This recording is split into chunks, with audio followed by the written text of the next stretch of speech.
estudantes da segunda série do ensino médio, tudo certo? Eu sou a professora Susan dos Anjos e essa é mais uma aula de filosofia. E hoje vamos conhecer dois contratualistas, dois filósofos contratualistas importantíssimos para a história da filosofia, Thomas Hobbes e Jean-Jacques Rousseau. Vamos lá? Começando aqui com os objetivos da nossa aula. Basicamente é compreender o conceito de estado de natureza e de estado civil em Thomas Hobbes e em Rousseau.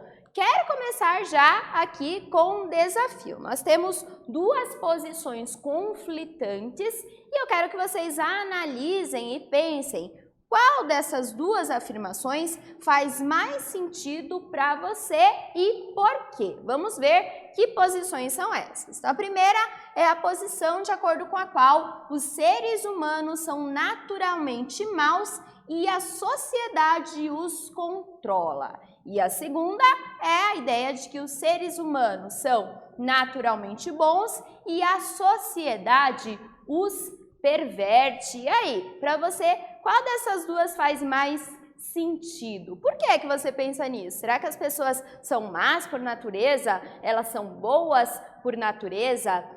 Isso aí vem, essas duas concepções vêm de dois filósofos essenciais na história da filosofia, principalmente na filosofia política. Por um lado, Thomas Hobbes, que defende que os homens são maus, são perversos por natureza.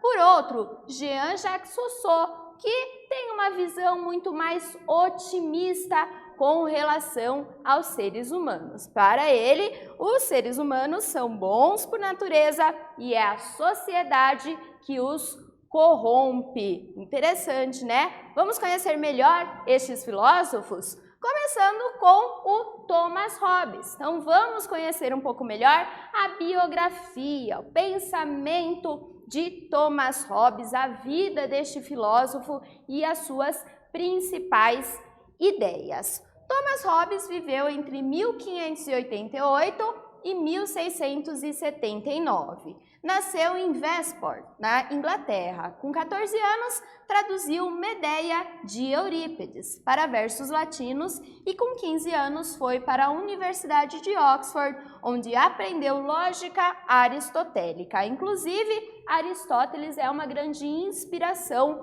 para o pensamento de Hobbes em referência ao seu empirismo. Sim, o Hobbes também é um autor empirista, defende na teoria do conhecimento o princípio de acordo com o qual o conhecimento parte das experiências sensíveis. Viveu o contexto da Reforma Anglicana, a Guerra dos 30 Anos e a Guerra Civil Inglesa, absolutistas versus parlamentaristas.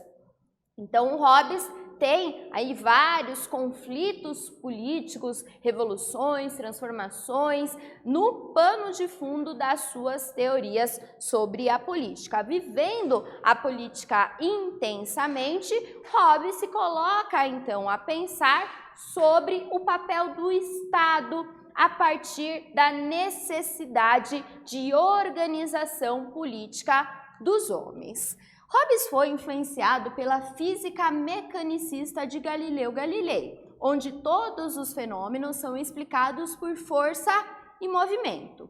Fez críticas a Aristóteles, afirmando que o ser humano não possui um instinto natural de sociabilidade, e buscou fundamentar a política. Então, ele era um leitor desses autores, tanto do Galileu como do Aristóteles lá da Antiguidade, concordava em alguns aspectos com Aristóteles e discordava em relação a essa questão da sociabilidade, porque para o Hobbes as pessoas não são sociáveis por natureza, tá? Então, o Estado que vai introduzir algumas regras para o convívio mais harmonioso entre os homens. A principal obra de Hobbes foi o Leviatã, ou Matéria, Forma e Poder de um Governo Eclesiástico e Civil, de 1651. Na primeira parte, ele trata do homem e na segunda parte do Estado. Então, nessa obra, conhecida como um dos grandes clássicos da filosofia política, o Hobbes vai investigar primeiro o estado de natureza humano, né? Como que as pessoas nascem no estado pré-social, antes da criação das regras, antes da criação das normas, como que as pessoas viviam, e depois ele vai pensar sobre o estado civil, a necessidade da formação de um estado que possa dar uma ordenação, um controle para os conflitos que podem surgir no estado de natureza.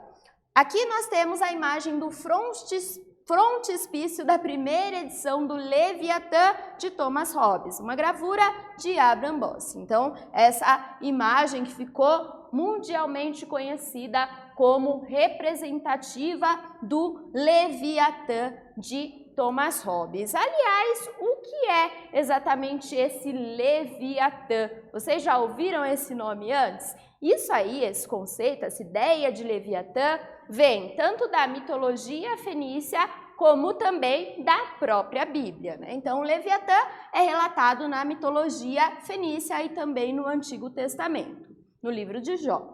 É um monstro gigantesco, meio dragão, polvo e serpente, com escamas impenetráveis e que protege as criaturas mais frágeis dos mais fortes. Vejam aí uma imagem desse Leviatã. Então, o Leviatã é um monstro grandioso, forte e que, portanto, pode proteger aqueles que são mais fracos. É essa a ideia que está por trás do Estado em Thomas Hobbes. Então, o Hobbes entende que, assim como na mitologia fenícia e no Antigo Testamento há essa figura, nós temos o Leviatã como os braços fortes do Estado, poder atento do Estado de controlar os conflitos que podem surgir entre iguais, entre aqueles que são mais fracos. Hobbes compara o Leviatã ao Estado, o homem artificial,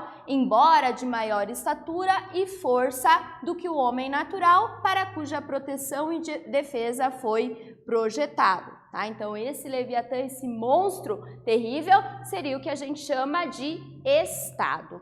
Para Hobbes, o estado de natureza é um estado de guerra de todos contra todos. Assim, para garantir a preservação da vida, os homens renunciam à sua liberdade original e entregam o governo de si ao soberano, seria o Estado, o Leviatã. A ideia que está por trás aí, uma das frases mais conhecidas de Hobbes, é a ideia de que o homem é o lobo do homem. Então, o homem seria perverso, seria egoísta por natureza, ele quer tomar aquilo que é do coleguinha, né? Então, para evitar que os conflitos ameacem a manutenção da nossa própria vida, seria necessário, então, instituir um poder maior, mesmo que monstruoso, esse poder do Estado que busca prevenir e controlar, equilibrar melhor os conflitos que podem surgir entre esses seres tão maldosos, entre esses homens que estão constantemente em guerra de todos contra todos. O Estado, aqui um trechinho do Leviatã, Hobbes diz, o Estado é esta a geração daquele grande Leviatã, ao qual devemos nossa paz e defesa. Pois graças a essa autoridade que lhe é dada por cada indivíduo no Estado, é-lhe conferido o uso de tamanho poder e força que o terror, assim inspirado, o torna capaz de conformar as vontades de todos eles, no sentido da paz em seu próprio país.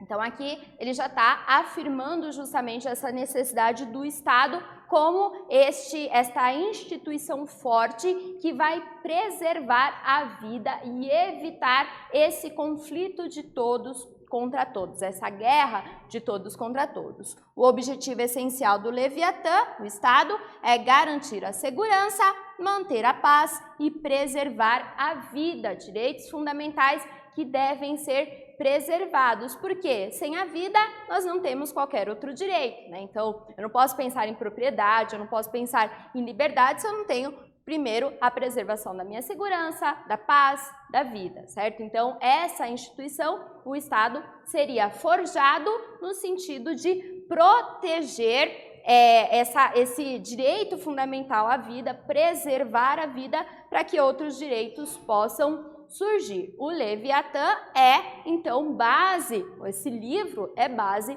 do direito, tá? Como vocês conhecem. Então, se vocês têm a intenção de estudar direito, estudar melhor a formação das regras, das leis, esse é um livro essencial, certo?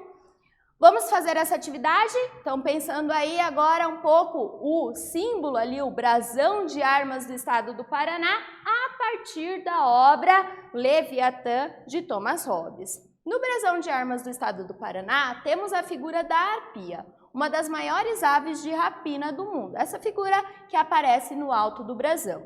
No alto do brasão, a ave representa o olhar atento que o Estado deve ter sobre todos os seus cidadãos. Estabeleça uma relação entre esta representação e a figura do Leviatã de Thomas Hobbes. Então, agora vocês vão escrever um pouco mais sobre isso, comparar essa figura, a representação da arpia no brasão de armas do estado do Paraná e a figura do Leviatã como esse ser forte e poderoso que vai proteger os homens. Escrevam aí, pensem sobre isso e a gente já volta.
E aí, pessoal, conseguiram então comparar essa figura do Leviatã do Thomas Hobbes com a arpia que está lá no alto do brasão de armas do estado do Paraná? Aí, dá para a gente estabelecer alguma relação entre essas duas figuras, simbolismo que está por trás dessas duas representações? Bom, vamos agora para a nossa sugestão de resposta. Baseado no monstro da mitologia fenícia e Antigo Testamento, Hobbes utiliza o Leviatã como símbolo do Estado, cujo poder e força, consentidos por todos os cidadãos, assegura a paz, a harmonia e a preservação da vida. A arpia, ave de rapina presente no brasão do Paraná, também representa o olhar atento e cuidadoso do Estado sobre todos os seus cidadãos. Então, da mesma forma como o Leviatã teria esse objetivo, né? Seria representado a ideia do Estado, então teria esse objetivo de proteger os cidadãos para que eles não acabem uns com os outros, né? Já que para o Hobbes o homem é o lobo do homem. A arpia também está aí nesse sentido de demonstrar o olhar atento do Estado sobre todos os cidadãos paranaenses. Bacana, né? Então agora vamos conhecer um pouco mais Jean-Jacques Rousseau. Falamos sobre a ideia do contrato que é estabelecida entre os homens. Então eles assinam um contrato inexistente, né, mas que é uma convenção, uma conveniência estabelecidas entre os homens com a instituição do Estado para preservar uns aos outros, né, para proteger a própria paz, a própria vida, de acordo com Hobbes. E agora vamos conhecer o Rousseau, que tem uma teoria bastante diferente daquela do Hobbes. Da mesma forma, o Rousseau vai tentar entender por que em determinado momento as pessoas precisaram inventar o poder político, o poder do Estado, né? E qual seria a necessidade disso, certo? Mas, para o Rousseau, o ser humano não é mau por natureza, pelo contrário, ele é bom. Então, vamos pensar melhor, entender um pouco mais a vida do Rousseau. Jean-Jacques Rousseau viveu entre 1712 e 1778. Foi um filósofo contratualista franco-suíço que se destacou como um importante pensador do iluminismo. Sua principal obra foi o Contrato Social, que influenciou os ideais da Revolução Francesa com o lema liberdade, igualdade, fraternidade, ou no francês, liberté, igualité e fraternité. Essa é a ideia que está por trás do lema da Revolução Francesa, inspirados em muitos valores do iluminismo, e o Jean-Jacques Rousseau é um dos principais representantes desta corrente. Ao contrário de Hobbes, o também contratualista Jean-Jacques Rousseau afirmava que no estado de natureza os homens eram naturalmente bons, a sociedade que coloca-os em luta de todos contra todos, pervertendo assim a sua natureza pacífica. Aqui nós temos a sobrecapa do Contrato Social de 1762, uma das principais obras de Jean-Jacques Rousseau, mas tem outros tantos textos importantes, como o discurso sobre a desigualdade entre os homens, tá? Que vão também dar um embasamento político muito interessante para a gente entender melhor o pensamento deste filósofo. Estado de natureza. No estado de natureza, de acordo com o Rousseau, ele vai pensar essa ideia, esse mito do bom selvagem. O que seria esse bom selvagem? Rousseau é conhecido pelo chamado mito do bom selvagem, de acordo com o qual os seres humanos nascem bons e no estado de natureza a liberdade é plena, os homens não têm motivos para a violência. Vocês devem estar se perguntando, tá, professora? Então, se no estado de natureza as pessoas são boas, não há motivo para violência, qual que é a necessidade então de pensar regras, de pensar normas de conduta?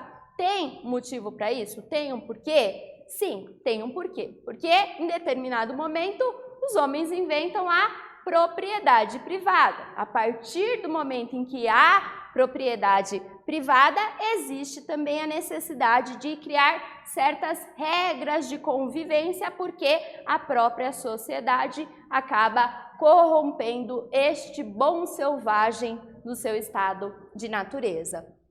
Para Rousseau, a origem da propriedade privada estaria ligada à formação da sociedade civil. O homem começa a ter uma preocupação com a aparência. Na vida em sociedade, ser e parecer tornam-se duas coisas distintas. Assim, o caos teria vindo pela desigualdade, pela destruição da piedade natural e da justiça, tornando os homens maus, o que colocaria a sociedade em estado de guerra, de conflito. Então, não é que os homens tenham nascido maus, como o Hobbes acredita, mas a partir da instituição, a partir da organização, do advento da propriedade privada, os conflitos começam a surgir e aí então a necessidade de criar certas normas de conduta. O homem é bom por natureza, é a sociedade que o corrompe. Essa é uma das frases mais emblemáticas do pensamento de Rousseau. E agora, uma atividade mão na massa para a gente colocar em prática essas teorias. O que vocês vão fazer? Um debate a partir dessas duas posições conflitantes. A posição de Hobbes, de que o homem é naturalmente mau, os homens nascem maus e a sociedade os controla, e a posição de Rousseau, de que o homem é naturalmente bom e a sociedade os corrompe. A ideia aí é que vocês se dividam em dois grupos, elaborem argumentos para sustentar uma ideia ou outra e coloquem isso em debate. Comecem a elejam aí um porta-voz e debatam essas ideias, argumentem, mostrem quais são os argumentos que podem sustentar uma teoria ou outra. Eu vou deixar vocês anotarem a atividade e a gente já retorna.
E aí, pessoal, anotaram então a atividade, se dividiram já em grupos, né? Qual posição vocês vão defender? A posição do Hobbes ou a posição do Rousseau? É legal organizar argumentos como advogados mesmo a favor de uma ou de outra posição e colocar isso em debate. Os debates sempre nos ajudam a entender melhor os conceitos, a organizar melhor os nossos pensamentos. Vamos agora para a revisão da nossa aula de hoje. Então, nessa aula estudamos o conceito de estado de natureza na obra do contratualista Hobbes e também de Rousseau. Hobbes entende que o Estado é necessário para controlar os homens que, sem as leis e as punições, destruir-se-iam mutuamente. E Rousseau acredita que os seres humanos são bons, sendo pervertidos pelas mazelas da sociedade. O Estado deve ser fruto de um pacto entre as pessoas para garantir, assim, as condições dignas de existência